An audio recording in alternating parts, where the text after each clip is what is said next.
স্বৈৰাচাৰী শাসন, এই শাসনৰ অন্ত পেলাৰ কাৰণে এইবুলি কংগ্ৰেছ দলক ৰাইজে আঁকোৱালি লৈছে।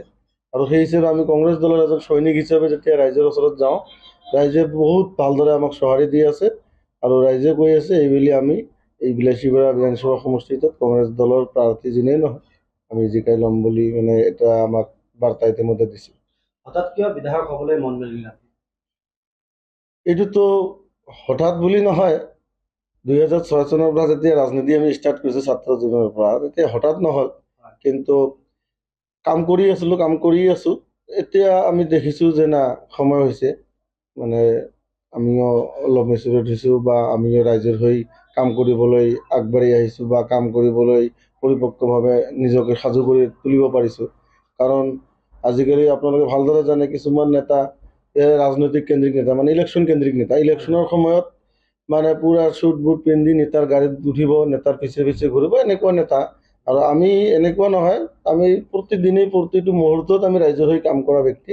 গতিকে হঠাৎ বুলি নহয়, আমি ৰাইজৰ হৈ ৰাইজৰ দুখে সুখে থকাৰ কাৰণে এইবাৰ মন মেলিছোঁ যে যাতে মানে আমাৰ দলে যদি আমাক বিবেচনা কৰে, দলে যদি মোক বিবেচনা কৰে, মই বিধায়ক পদত নিযুক্ত হ'লে যদি ৰাইজে আকৌ সঁহাৰি দি মোক জিকায়, তেতিয়াহ'লে মই ৰাইজৰ হৈ গৰীব দুখীয়া ধনী চবৰে হৈ জাতি ধৰ্ম বৰ্ণ ভাষা নিৰ্বিশেষে সকলোৰে হৈ এটা কণ্ঠ হিচাপে আমি থিয় দিম বুলি আশা কৰিছোঁ। দলে আপোনাক কিয় প্ৰাৰ্থিত্ব প্ৰদান কৰিব বুলি আপুনি?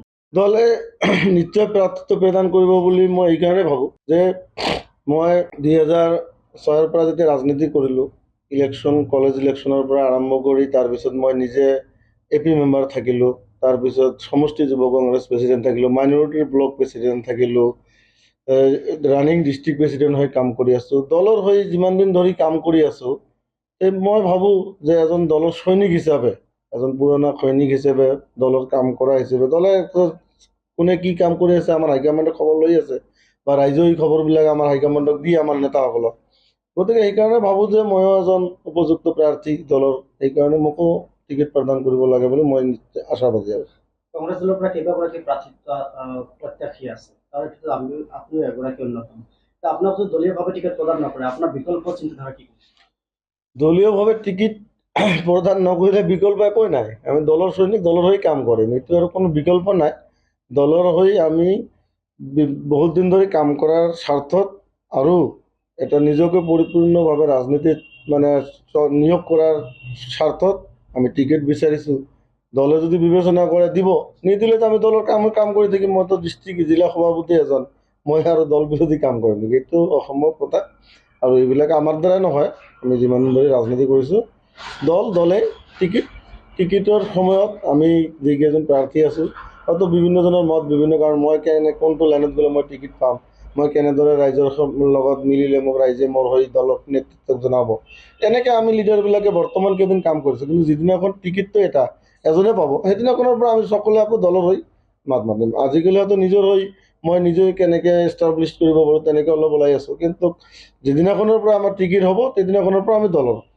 দলে যদি আপোনাক টিকেট প্ৰদান কৰে, তেন্তে আপুনি বিলাসীপাৰা সমষ্টিটো উদ্ধাৰ কৰিব পাৰিব?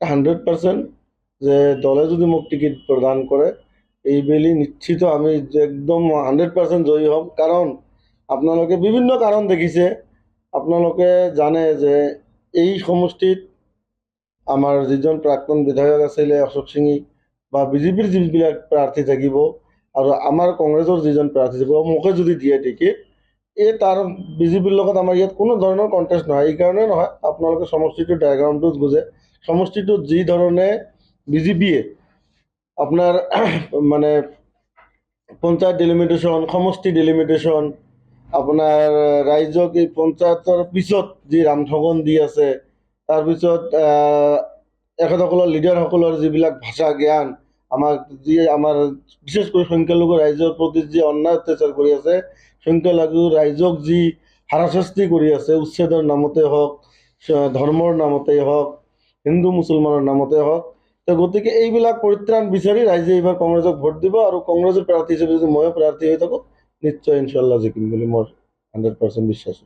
আৰু এটা কথা, আপুনি আশাবাদী প্ৰাৰ্থী হিচাপে সমষ্টিটোৰ প্ৰান্তে প্ৰান্তে ঘূৰি ফুৰিছে,